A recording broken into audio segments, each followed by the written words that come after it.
नमस्कार दोस्तों, आपका स्वागत है आपके अपने चैनल फ्री एजुकेशन पर।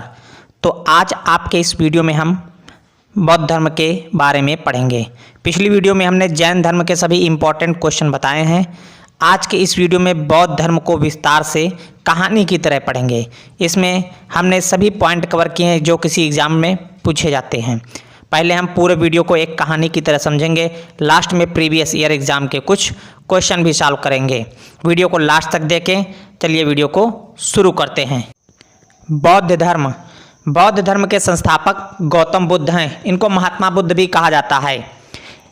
इन्हें एशिया का ज्योतिपुंज भी कहा जाता है, यानी लाइट ऑफ एशिया। कभी कभी क्वेश्चन आ जाता है लाइट ऑफ एशिया किसे कहा जाता है, तो वहाँ हम लगाएंगे गौतम बुद्ध विकल्प का चयन करेंगे। उसके आगे है गौतम बुद्ध का जन्म 563 ईस्वी पूर्व कपिलवस्तु के निकट लुम्बिनी नामक स्थान पे हुआ था।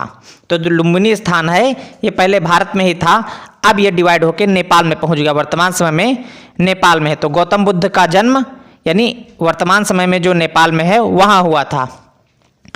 तो इनके पिता का नाम सिद्धोधन और माता का नाम माया देवी था। इनकी माता की मृत्यु उनके जन्म के 7वें दिन ही हो गई थी। यह बहुत छोटे नहीं 7 दिन के थे तभी इनकी माता की मृत्यु हो गई। तो इनका लालन पालन इनकी सौतेली माँ प्रजापति गौतमी ने किया था और इनके बचपन का नाम सिद्धार्थ था। गौतम बुद्ध का बचपन से ही मन आध्यात्म की ओर था। तो इनके पिता ने इनका विवाह 16 वर्ष की अवस्था में यशोधरा के साथ कर दिया। इनके पुत्र का नाम राहुल था।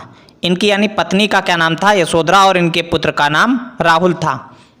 और ये जब बचपन में बहुत छोटे थे तो एक ऋषि ने भविष्यवाणी की थी कि आपका पुत्र बड़ा होकर बहुत बड़ा सन्यासी बनेगा। तो इनके पिताजी बहुत चिंतित थे, क्योंकि एक वो राजा थे, वो चाहते थे कि हमारा पुत्र राजकुमार ही बने। इसलिए उन्होंने महल में ऐसी सब सुविधाएं कर दी जिससे उनको बाहर जाना ही न पड़े। उन्होंने कभी दुख चिंता ऐसी कोई चीज़ महल में देखी ही नहीं। शादी के बाद ये एक दिन राज्य भ्रमण में उन्होंने महल से बाहर निकले और उन्होंने बाहर क्या देखा? एक बूढ़ा व्यक्ति, एक बीमार व्यक्ति, एक शव, एक सन्यासी। यह सब देखकर उनके मन में वैराग्य उत्पन्न हो गया। गौतम बुद्ध ने जैसे ही राज्य भ्रमण के लिए अपने महल से बाहर निकले तो उन्होंने सबसे पहले एक बूढ़े व्यक्ति को देखा। वह व्यक्ति झुककर चल रहा था। उन्होंने अपने सारथी से पूछा, यह व्यक्ति झुककर क्यों चल रहा है? तो उनके सारथी ने जवाब दिया, महाराज यह व्यक्ति अब बूढ़ा हो चुका है। तो बोले, क्या एक दिन हम भी ऐसे हो जाएंगे? उन्होंने बोला, हर मनुष्य को एक दिन बूढ़ा होना निश्चित है। और फिर जैसे ही आगे चले उन्हें एक व्यक्ति चारपाई में लेटा हुआ मिला जो जोर से कराह रहा था। उन्होंने अपने सारथी से पूछा, यह व्यक्ति क्यों कराह रहा है? तो उनके सारथी ने कहा, इस व्यक्ति की तबीयत ठीक नहीं है, यह व्यक्ति बीमार है। और जैसे ही थोड़ी दूर आगे चले उन्होंने देखा 4 व्यक्ति एक आदमी को कंधे पर ले जा रहे हैं। तो उन्होंने अपने सारथी से पूछा, इस आदमी को कंधे पर क्यों ले जा रहे हैं? तो उनके सारथी ने जवाब दिया, महाराज यह व्यक्ति अब मर चुका है। तो बोले, क्या हम भी एक दिन मर जाएंगे? उनके सारथी ने कहा, महाराज जो इस सांसारिक जीवन में आया है, जीवन है तो उसका मृत्यु निश्चित है। अंत में इन्होंने चौथे व्यक्ति को देखा जो समाधि में बैठा था। उन्होंने अपने सारथी से पूछा, ये व्यक्ति क्या कर रहा है? उनके सारथी ने जवाब दिया, महाराज यह एक सन्यासी है, यह समाधि में बैठा है। यह सांसारिक दुखों को दूर करने के लिए संन्यास ले लिया है और ईश्वर को प्राप्त करना चाहता है। महल से निकलने के बाद इन्होंने जो मनुष्य जीवन की 4 अवस्थाएं देखी उनको देखकर ये बहुत विचलित हुए, बहुत परेशान हुए। उन्होंने सोचा ये जीवन हमें भी काटना होगा, इसलिए इन्होंने सन्यासी बनने का फैसला किया और सांसारिक समस्याओं से व्यथित होकर सिद्धार्थ ने 29 वर्ष की अवस्था में घर छोड़ दिया, जिसे बौद्ध धर्म में महाभिनिष्क्रमण कहा गया। तो सिद्धार्थ ने 29 वर्ष की आयु में घर छोड़ा था और जो घर छोड़ने की क्रिया है इसको बौद्ध धर्म में महाभिनिष्क्रमण कहा जाता है। ज्ञान की खोज में बुद्ध इधर उधर भटकते रहे, फिर उन्हें अलार कलाम मिले जो इनके पहले गुरु बने।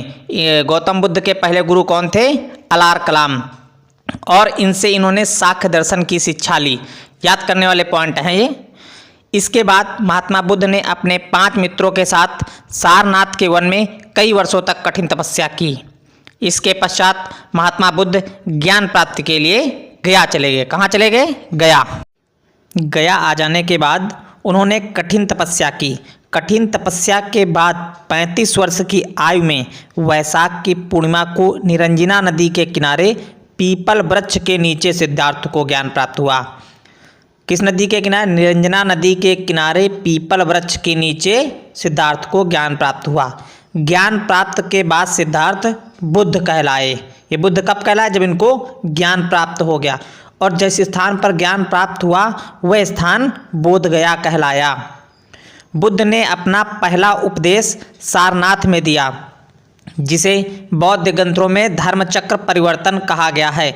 बहुत जगह क्वेश्चन आता है धर्मचक्र परिवर्तन क्या है, तो इनका पहला उपदेश जो है धर्मचक्र परिवर्तन कहलाया और उन्होंने यह उपदेश पाली भाषा में दिया। बुद्ध ने अपने सर्वाधिक उपदेश कौशल देश की राजधानी श्रावस्ती में दिए, लेकिन उन्होंने पहला अपना उपदेश सारनाथ में दिया। महात्मा बुद्ध ने 4 सत्य कथन कहे थे। उन्होंने कितने सत्य कथन कहे थे? 4। याद रखना हमेशा। अगला है कि बौद्ध धर्म के त्रिरत्न। बौद्ध धर्म के त्रिरत्न कौन थे? नंबर 1 पर बुद्ध, नंबर 2 संघ, नंबर 3 धम्म। आपने सुना होगा बुद्धम शरणम गच्छामि, संघम शरणम गच्छामि, धम्मम शरणम गच्छामि, यानी बुद्ध की शरण में जाओ।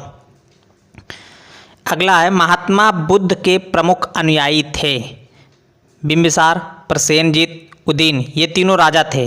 तीनों राजा महात्मा बुद्ध के प्रमुख अनुयायियों में से थे। बुद्ध के जो अनुयायी थे 2 भागों में विभाजित थे। पहला था भिक्षुक, दूसरा था उपासक। जो भिक्षुक था बौद्ध धर्म के प्रचार करने के लिए संन्यास ग्रहण किया था। और 2 नंबर पर हमारे थे उपासक। जो उपासक थे वो गृहस्थ जीवन व्यतीत करते हुए बौद्ध धर्म को अपनाया। यानी उपासक थे वो गृहस्थ जीवन भी व्यतीत कर सकते थे, लेकिन जो भिक्षुक थे वो गृहस्थ जीवन में नहीं रह सकते थे। उनको सन्यासी जीवन व्यतीत करना पड़ता था। और जो बौद्ध संघ में सम्मिलित होने के लिए जो न्यूनतम आयु थी वो 15 वर्ष थी। यानी 15 वर्ष का कोई भी बच्चा बौद्ध धर्म ग्रहण कर सकता था।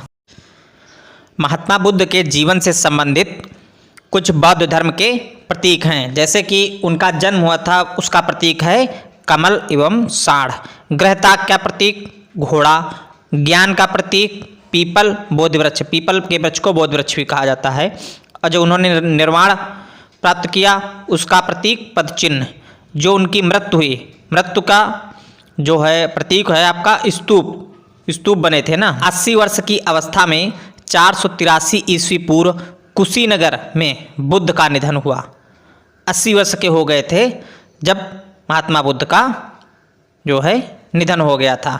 बौद्ध धर्म में इसे महापरिनिर्वाण, इनकी जो मृत्यु है उसको बौद्ध धर्म में महापरिनिर्वाण कहा गया। कई बार क्वेश्चन ही आया है। आगे देखते हैं हम। निधन के बाद बुद्ध की अस्थि अवशेषों को भारत के 8 जगहों पर स्थापित कर स्तूपों का निर्माण करवाया। उसमें सबसे बड़ा सांची का स्तूप है।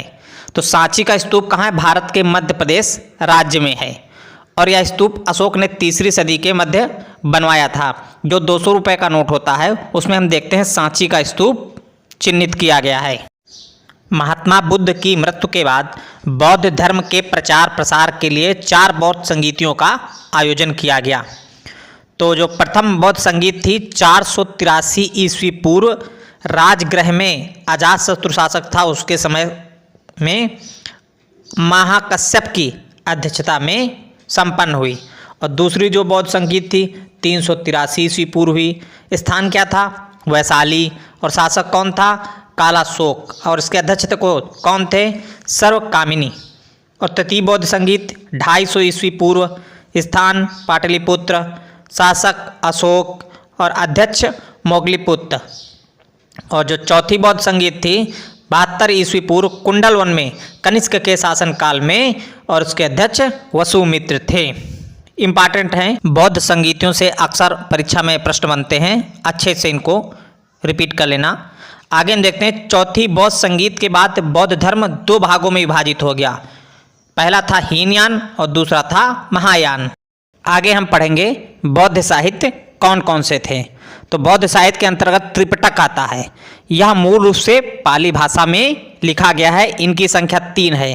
कभी कभी पूछा जाता है कि त्रिपिटक का संबंध किससे है, तो बौद्ध धर्म से। त्रिपिटक इसीलिए कहा गया क्योंकि इनकी संख्या 3 है। तो पहले नंबर पर आता है विनय पिटक। विनय पिटक के अंतर्गत इसमें भिक्षु और भिक्षुणियों के आचरण संबंधी नियम है। इसमें जो भिक्षु भिक्षुणियों को आचरण फॉलो करना है वो नियम दिए गए हैं। सेकंड नंबर है सुत्त पिटक। इसमें बौद्ध धर्म के उपदेश संकलित हैं। और थर्ड नंबर आपका है अभिधम्म पिटक। इसमें बौद्ध धर्म की दार्शनिक व्याख्याएं दी गई हैं। इसका सबसे महत्वपूर्ण भाग कथा वस्तु है। बौद्ध साहित्य के अंतर्गत आगे आता है जातक कथाएं। तो ये मूल रूप से पाली भाषा में रचे गए हैं। इनकी संख्या 549 है। इनमें बुद्ध के पूर्व जन्मों की कथाएं हैं। कभी कभी क्वेश्चन आ जाता है जातक कथाएं में किसका वर्णन है, तो बुद्ध के पूर्व जन्मों की कथाओं का। उसका सेकंड नंबर पर हमारा है बुद्ध चरित्र। इसकी रचना संस्कृत भाषा में हुई है। अश्वघोष द्वारा रचित यह एक महाकाव्य है। इसमें बुद्ध के जीवन व्रत एवं उनकी शिक्षाओं का वर्णन है। इसे बौद्धों की रामायण कहा जाता है। कभी कभी क्वेश्चन आता है बौद्धों की रामायण किसे कहा जाता है, तो बुद्ध चरित्र को। अगला है धम्मपद। धम्मपद जो है पाली भाषा में रचित, इसे बौद्धों को गीता कहा जाता है। तो बौद्धों की गीता किसे कहा जाता है, धम्मपद को। इंपॉर्टेंट क्वेश्चन है। अब हमारा यहाँ थ्योरी सेक्शन कंप्लीट होता है। अब प्रीवियस ईयर कुछ हम क्वेश्चन देखेंगे जो हर बार परीक्षा में लगभग पूछे ही जाते हैं। परीक्षा की दृष्टि से बहुत ही महत्वपूर्ण क्वेश्चन है। क्वेश्चन नंबर 1 है, सांची के स्तूप का निर्माण किसने कराया। तो इसका उत्तर हो जाएगा सम्राट अशोक ने। सांची के स्तूप का निर्माण सम्राट अशोक ने 3री शताब्दी के लगभग कराया था, जो कि हमारा मध्य प्रदेश में सांची का स्तूप है। सेकंड क्वेश्चन है, अजंता और एलोरा की गुफाएं भारत के किस राज्य में स्थित हैं। तो अजंता और एलोरा की गुफाएं भारत के महाराष्ट्र राज्य में स्थित हैं। कहाँ पर हैं, महाराष्ट्र में। थर्ड नंबर क्वेश्चन है, एशिया का प्रकाश किसे कहा जाता है। तो आंसर हो जाएगा गौतम बुद्ध को। एशिया का प्रकाश गौतम बुद्ध को कहा जाता है। कभी कभी ऐसे क्वेश्चन आता है लाइट ऑफ एशिया किसे कहा जाता है, तो उसमें भी आंसर हम क्या लगाएंगे, गौतम बुद्ध को। अगला क्वेश्चन है, गौतम बुद्ध ने महापरिनिर्वाण कहाँ लिया था। तो महापरिनिर्वाण कुशीनगर में लिया था। अगला क्वेश्चन है, सारनाथ स्तंभ का चक्र किसे इंगित करता है। तो वो प्रगति को इंगित करता है। अगला क्वेश्चन है, भगवान बुद्ध ने अपना पहला धर्म उपदेश कहाँ दिया था। तो कहाँ दिया था, सारनाथ में। भगवान बुद्ध ने अपना पहला धर्म उपदेश सारनाथ में दिया था। अगला क्वेश्चन है, प्रसिद्ध बोरोबुदुर मंदिर कहाँ है। बहुत इंपॉर्टेंट क्वेश्चन है, कई बार पूछा गया है। तो प्रसिद्ध बोरोबुदुर मंदिर इंडोनेशिया में है। अगला क्वेश्चन है, बुद्ध का जन्म कहाँ हुआ था। तो बुद्ध का जन्म सारनाथ के निकट लुम्बिनी में हुआ था, यानी लुम्बिनी में हुआ था। अगला क्वेश्चन है, गौतम बुद्ध का वास्तविक नाम क्या था। तो बुद्ध का वास्तविक नाम सिद्धार्थ था। अगला क्वेश्चन है, त्रिपिटक धर्म ग्रंथ का संबंध किस धर्म से है। तो त्रिपिटक का बौद्ध धर्म से है। सब इंपॉर्टेंट क्वेश्चन है। अगला क्वेश्चन है, बुद्ध की मृत्यु कब हुई थी। तो बुद्ध की मृत्यु 483 ईस्वी पूर्व हुई थी। अगला क्वेश्चन है, बुद्ध धम्म और संघ मिलकर क्या कहलाते हैं, त्रिरत्न कहलाते हैं। अगला क्वेश्चन है, बुद्ध का प्रथम प्रवचन क्या कहलाया। तो बुद्ध का प्रथम प्रवचन धर्मचक्र प्रवर्तन कहलाया। अगला क्वेश्चन है, बुद्ध ने अपने सर्वाधिक उपदेश कहाँ दिए। तो सर्वाधिक उपदेश श्रावस्ती में दिए थे और पहला उपदेश सारनाथ में दिया था। अगला क्वेश्चन है, बौद्ध धर्म ग्रहण करने वाली प्रथम महिला कौन थी। गौतमी। दोस्तों हमारा वीडियो कैसा लगा, वीडियो के अंत में कमेंट करके जरूर बताइएगा। वीडियो को लाइक करें और शेयर करें। हमारे चैनल पर नए हैं तो हमारे चैनल को सब्सक्राइब करें।